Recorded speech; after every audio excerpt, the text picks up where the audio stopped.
अपन परिचय दऽ देबै।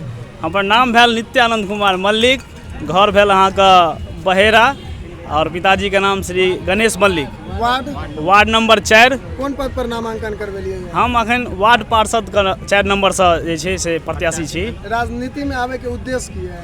हम समाज के जे छै से बहुत तरह के जे छै दिक्कत परेशानी देखैत हुए ओहि चीज के सही करे के रास्ता अपनेलहुँ हन और हम करब एहि चीज के। जनता अगर जनादेश दै छथि अहाँके, हाँ, अहाँ सबसे पहिल काज की करत छथि?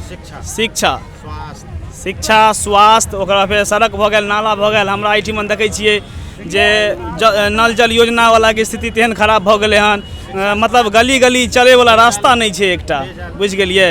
जल वाला देखै छियै पाइप ताइप लगा के अहिना पाइप सब कनै छै एकदम, बुझलियै। ओहि चीज के देखैत हुए हम एहि चीज के जे छै ने रास्ता अपनेलहुँ हन और बहुत जल्दी आ बहुत नीक से हम एहि काज के जे छै बहुत जल्दी अपन व्यायाम दऽ कऽ जायब। चलो बहुत बढ़िया।